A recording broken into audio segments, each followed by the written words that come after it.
स्वागत है आपका वाईपी एजुकेशन ट्रिक चैनल पर। दोस्तों, आज हम इस वीडियो में बात करेंगे धान की खेती की। टॉपिक है हमारा धान की खेती। ठीक है, अगर आप यूपी बोर्ड के स्टूडेंट हैं या अदर किसी भी बोर्ड के स्टूडेंट हैं, ठीक है, एग्रीकल्चर के स्टूडेंट हैं आप, क्लास 11 एग्रीकल्चर, क्लास 11 एजी, ठीक है, आप देखो क्लास 11 एग्रीकल्चर की एग्रोनॉमी आप पढ़ रहे हो, तो क्लास 11 एग्रीकल्चर की एग्रोनॉमी में धान की खेती से पहले की वीडियो अभी तक आपने नहीं देखी है तो आप मेरी प्लेलिस्ट से जाके चैनल पे प्लेलिस्ट बना दी है, प्लेलिस्ट से आप पढ़ सकते हैं। ये जो बैच है ये 2025 के लिए चल रहा है। 2025 के एग्ज़ाम जो बच्चे एग्ज़ाम देने जा रहे हैं वो बच्चे इस वीडियो को आराम से देख सकते हैं। वीडियो को शुरू से लेकर लास्ट तक देखना, तभी आपके समझ में आएगा। तो आपको बताना चाहेंगे कि आप हमारे चैनल पे नए हैं या अभी तक आपने हमारे चैनल को सब्सक्राइब नहीं करा है तो आप नीचे रेड करके सब्सक्राइब बटन पर क्लिक कर लें और बराबर में बेल आइकन की घंटी है उसको भी प्रेस कर लें। इससे क्या होगा कि जब भी हम वीडियो को अपलोड करेंगे तो उसका नोटिफिकेशन सबसे पहले आपके पास पहुंच जाएगा। और देखिए, ये हमारा व्हाट्सएप नंबर है 8650415957। आप इस व्हाट्सएप ग्रुप से भी जुड़ सकते हैं। ठीक है, व्हाट्सएप ग्रुप की जो लिंक है मैंने इस वीडियो के डिस्क्रिप्शन में, आप चेक करिए, डिस्क्रिप्शन में मैंने इसकी डाल दी है।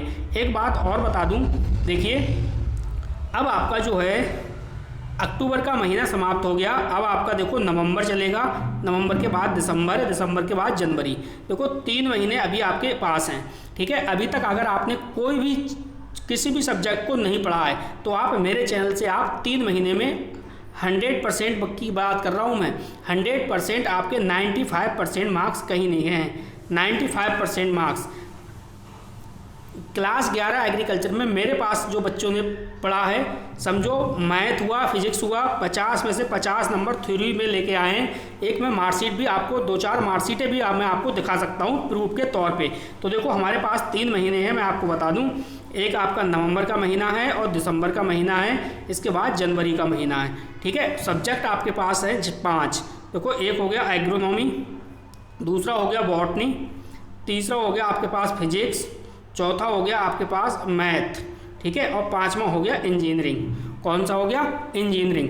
तो मैं आपको बता दूं, इस समय मैं आपको एग्रोनॉमी करा रहा हूं, ठीक है, और एग्रोनॉमी के साथ साथ एक सब्जेक्ट आपका और चलेगा, आप बॉटनी।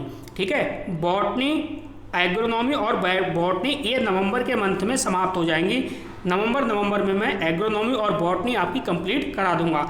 अब बचा दिसंबर का महीना, तो दिसंबर में आपका फिजिक्स और मैथ कंप्लीट कराऊंगा। क्या है? फिजिक्स व मैथ। ठीक है, और बचा जनवरी में आपका इंजीनियरिंग कंप्लीट हो जाएगा। ठीक है, जैसा कि मैं आपको आज बता रहा हूँ सेम ऐसा ही प्रोसेस होने वाला है। तो आप मेरे चैनल से जुड़िए, चैनल को सब्सक्राइब करिए और वीडियो को लाइक करिए, वीडियो की लिंक को अपने सभी दोस्तों में शेयर भी कीजिए। चलो बेटा, समझिए आप शुरू से लेकर लास्ट तक धान की खेती को। देखो धान की अगर हम बात करें ना, तो धान का बॉटनिकल नेम आपसे पूछेगा। धान का बॉटनिकल नेम क्या है तो आप बताओगे ओराइजा सेटाइवा। क्या है? Oryza sativa. अगर आपसे पूछे ये बताओ ये किस फैमिली में आता है, तो ये आता है पोएसी फैमिली में। धान किस में आता है? पोएसी फैमिली में। अगर इसका ओल्ड नेम है तो ओल्ड नेम है ग्रेमनी। ग्रेमनी को ही क्या कहा जाता है? पोएसी। ठीक है, अगर हम क्रोमोसोम की बात करें तो 24 यानी 24 क्रोमोसोम है। ठीक, इतनी बात आपकी समझ में आ गई होगी। तो इतनी चीज़ें आपको याद करनी है। वनस्पति नाम है ओराइजा सेटाइवा, फैमिली है पोएसी, ओल्ड नेम है ग्रेमनी और गुणसूत्र कितने हैं? 24 है। अगली जो हेडिंग है, देखो अब आपकी शुरुआत होती है। ठीक हो, ठीक यहाँ से तो थोड़ी सी इसके क्षेत्रफल और उत्पादन के बारे में थोड़ा सी जानकारी लेंगे, फिर हम आराम से खेती करेंगे धान की। तो उसमें देखेंगे क्या क्या चीज़ चाहिए होगी और कैसे कैसे क्या क्या होगा। पूरा प्रोसेस धान की खेती का आज हम इस वीडियो में समझेंगे। देखो, धान का उत्पादन सर्वाधिक दक्षिण पूर्व एशिया में होता है। विश्व में कुल उत्पादन का 90% उत्पादन यहाँ होता है। ठीक है, कहाँ होता है? दक्षिण पूर्व एशिया में।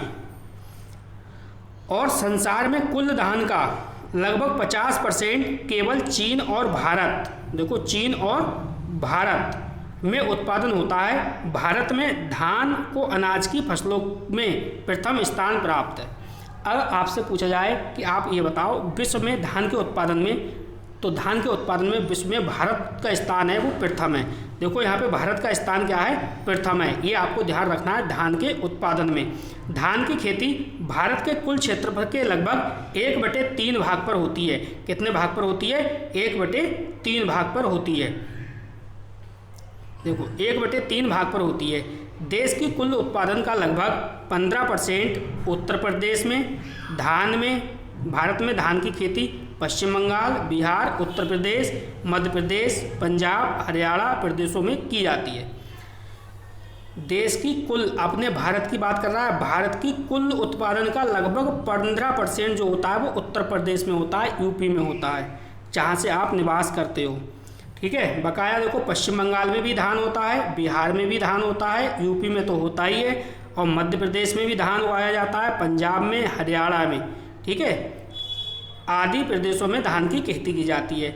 और उत्तर प्रदेश के बस्ती मंडल में धान की खेती अधिक क्षेत्र में की जाती है। तो यूपी के अंदर जो बस्ती का क्षेत्र है, बस्ती, ठीक है, इसके में ज़्यादा खेती की जाती है, किसकी? धान की। अब देखो इसमें भाई धान की खेती से को करने से पहले आपको क्या करना पड़ेगा? सबसे पहले भाई खेत को तैयार करना पड़ेगा। धान के खेत को तैयार करना है। कैसे तैयार करना है समझो। देखो पौधों की रोपाई करने से पहले खेत में पानी भरकर 2-3 बार पडलर चलाना चाहिए। आपने क्या काम करा? आपका खेत है, आपने उसमें पानी भर दिया। पानी भरने के बाद 3-4 बार या 2-3 बार आपने पडलर चलाना चाहिए, यानी पडलर चलाया ताकि मिट्टी क्या हो जाए? मुलायम हो जाए, व लेह युक्त हो जाए। इसके बाद पाटा चलाकर, यानी पाटा का मतलब पटेला, देहाती भाषा में कहो तो पटेला, यानी पाटा चलाकर खेत को क्या करते हैं? हम समतल कर लेते हैं। जब समतल कर लेंगे, अब उर्वरकों को मिश्रण बनाकर खेत में समान रूप से बिखेर कर पडलर द्वारा 15 सेंटीमीटर तक गहराई तक मिला देते हैं। ठीक है। इस प्रकार से खेत को आप तैयार करोगे धान के। अब देखो धान का खेत आपने तैयार कर लिया तो आपको ये भी पता होना चाहिए भाई धान की उन्नत जातियाँ कौन कौन सी हैं। तो सबसे पहले हम अब समझेंगे धान की उन्नत जातियाँ। तो देखो धान की भी 3 जातियाँ हैं। सबसे पहले अगेती। अगेती का मतलब होता है जो बहुत जल्दी से जल्दी धान लगा देते हैं, वो वाला। दूसरा है बौनी जातियाँ। इसी में अगेती में बौनी और लंबी जातियाँ। ठीक है। तो पहले हम अगेती समझेंगे, उसके बाद मध्यम, और अगेती मध्यम, यानी मध्यम का मतलब बीच का समय, और लास्ट में आएगी पछेती, यानी बाद में धान लगने वाला है वो। तो सबसे पहले आपकी हेडिंग जो होगी वो होगी अगेती जातियाँ। जो ये हो अगेती जातियों का जो दिन होता है वो होता है 100 से 120 दिन। 100 से 120 दिन में क्या है, आपकी फसल जो है धान की वो तैयार हो जाती है। तो इसमें भी 2 जातियां हैं अगेती में, एक है बौनी जाति और दूसरी है लंबी जाति। तो बौनी जाति कौन सी है अगेती की समझो। देखो मनहर, गोविंद, प्रसाद, पूसा 33, साकेत 4, साबरमती, पद्मा, बाला, राशि आदि, ये सब बौनी जातियां हैं, लेकिन अगेती जातियां हैं धान की। अब देखो लंबी जातियां, जैसे नगीना 22, काशी, सुधा, धानेश्वर, NSJ 200 और मझेरा 3, ये लंबी जातियां हैं, किसकी हैं? धान की हैं। ठीक है, जो अगेती जातियां के अंतर्गत आती हैं। अब देखो अगेती के बाद है मध्यम। अब यहाँ पे देखो जो जल्दी लगने वाली थी उनका जो समय कितना था? 100 से 120 दिन। ठीक है। और जो मध्यम वाली हैं इनका समय है 121 से 140 दिन। तो इनके बारे में समझिए। इनमें भी 2 जातियां हैं, देखो कौन कौन सी? एक बौनी जाति, दूसरी है लंबी जाति। तो मध्यम जातियाँ यानी बीच के समय में ना तो आप जो धान की फसल है जल्दी लगा रहे हो और ना बिल्कुल पिछाई लगा रहे हो, कैसे में मध्यम समय में लगा रहे हो। तो उसके लिए ये जो जातियाँ हैं उसी के लिए है, मध्यम समय के लिए। तो देखो पूसा सुगंधा है, ठीक है, पूसा सुगंधा 4,5 और पूसा बासमती है 1, पूसा 11-21 है, तराबड़ी है और PAU 201 है, बल्लभ बासमती है 21,23 दोनों हैं ये। पूसा 834 है, पंतधान 4 है, पंतधान 10 है, सीता है, नरेंद्र 359 है, पूसा बासमती 385 है, IR 24 है, IR 24 है, 580 भी है। हरियाणा बासमती 1 है, ठीक है। इसके बाद पूसा 2511 भी है, पूसा बासमती 1509 भी है। ये बौनी जातियाँ हैं जो मध्यम समय में आप धान की रोपाई करोगे तब के लिए हैं। अच्छा, इसकी लंबी जातियाँ देखो, लंबी जातियाँ कौन कौन सी हैं? तो लंबी जातियाँ देखो, ये दे रखा है, ये सारी की सारी लंबी जातियाँ हैं, ठीक है। ये सभी की सब क्या है? लंबी जातियाँ दे रखी हैं। अब देखो यहाँ पे क्या है? पछेती जातियाँ, पछेती जातियाँ। तो पछेती जातियों का जो समय है बेटा वो है 140 दिन से अधिक का समय है, ठीक है। पछेती जातियों में भी 2 हैं, बौनी जाति और लंबी जाति। बौनी का मतलब होता है यानी छोटा पौधा होगा, और लंबी जाति का मतलब है धान का लंबा पौधा होगा, ठीक है। तो इसमें जो पछेती में देखो पंकज है, जगन्नाथ है, जागृति है, स्वर्ण है, ये सब क्या है? ये पछेती धान की जातियां हैं। लंबी जाति देखो, समझो, देखो क्रॉस 116 है, ठीक है, क्रॉस 116 है। इसके बाद देखो ये वाली दे रखी है 26 दे रखी है, 68 दे रखी है। अगला देखो आप यहाँ पे, अब आपने हाँ इसमें देखो जातियाँ आपने पता कर ली, और जातियाँ जब पता कर ली, सबसे पहले आपने धान का खेत को तैयार करा, धान के खेत को कैसे तैयार किया वो समझ लिया। इसके बाद आपने जातियाँ समझ ली, धान की कौन कौन सी जातियाँ होती हैं, अगेती जातियाँ कौन सी होती हैं, मध्यम जातियाँ कौन सी होती हैं, और पछेती जातियाँ कौन सी होती हैं। अब आपको ये पता करना है कि भाई खाद और उर्वरक, यानी बौनी जातियों में खाद उर्वरक की कितनी आवश्यकता होगी, देसी जातियों में कितनी होगी, कैसे क्या होगा, इसके बारे में समझो।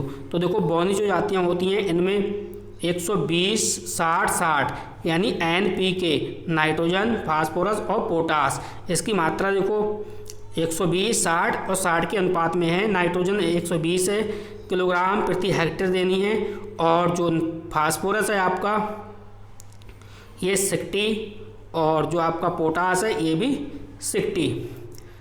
60 किलोग्राम प्रति हेक्टेयर। इसी प्रकार है देसी जातियों में 60-33 का है रेशियो, तो NPK यानी नाइट्रोजन, फास्फोरस और पोटास, ठीक है, 60-33 के अनुपात में आपको NPK किलोग्राम प्रति हेक्टेयर के माध्यम से लगाना है। चलिए अब आपको खाद पता चल गया। अब देखो बोने का समय, भाई बोगे कब? तो बोने का समय समझो आप, बोने का समय है देरी से पकने वाली किस्मों के लिए बीज नर्सरी में मई के अंत से जून के प्रारंभ में बोई। जल्दी पकने वाली किस्मों की पौध की बुवाई 15 जून के आसपास प्रारंभ कर देनी चाहिए। तो बोने का जो समय है ना आपने समझ लिया। जो देर से पकने वाली किस्म के आप जातियाँ लगा रहे हो धान की, यानी जो देर में पक रही हैं वो, तो भैया इसके अंदर आप 15 जून के आसपास प्रारंभ कर दोगे रोपाई धान की, ठीक है। इसके बाद देखो बीज की मात्रा, अब बीज की मात्रा कितनी है? तो देखो बीज की मात्रा में क्या है, महीन धान है तो 30 किलो, ठीक है, महीन धान 30 किलो, मध्यम 40 किलो, मोटा धान 50 किलो प्रति हेक्टेयर। सीधे खेत में धान की बुवाई में 75 से 80 किलोग्राम प्रति हेक्टेयर, इतनी बीज की मात्रा लगेगी। अगली नेक्स्ट है रोपाई। तो रोपाई देखो क्या है, शीघ्र व मध्यम जाति 20 से 25 दिन पुरानी पौध होनी चाहिए। शीघ्र व मध्यम जाति के लिए 20 से 25 दिन पुरानी पौध होनी चाहिए। देसी तथा पछेती के लिए 30 से 35 दिन पुरानी पौध होनी चाहिए। और रोपाई जून के तीसरे और सप्ताह से जुलाई के अंत तक करते हैं, ठीक है। जो रोपाई जून के तीसरे सप्ताह से जुलाई के अंत तक करते हैं। ये तो हो गई रोपाई, बीज की मात्रा भी पता चल गई, रोपाई भी पता चल गई। अब देखो सिंचाई, तो सिंचाई के बारे में समझो, धान में कैसे कैसे सिंचाई लगाओगे, कितनी सिंचाइयाँ लगती हैं उसके बारे में समझिए आप। रोपाई के 1 सप्ताह तक कल्ले फूटने, बाली निकलने, दाना भरते समय पानी की अधिक ज़रूरत होती है। कब कब होती है पानी की अधिक ज़रूरत समझो, रोपाई के 1 सप्ताह तक, रोपाई के 1 सप्ताह तक पानी की ज़रूरत है। कल्ले फूटने पर पानी की ज़रूरत पड़ती है। बाली निकलते, दाना भरते समय पानी की आवश्यकता होगी। इस समय कम से कम 4 से 5 सेंटीमीटर पानी भरा रहना चाहिए। कितना? 4 से 5 सेंटीमीटर पानी भरा रहना चाहिए। अब ये तो हो गई सिंचाई की बात। जब सिंचाई होगी तो धान का बाल काटने वाला कीट। अब देखो धान में की फसल में क्या लगेगा, कीट लगेगा, तो उसका निवारण कैसे करोगे कीट का, उसके बारे में समझो।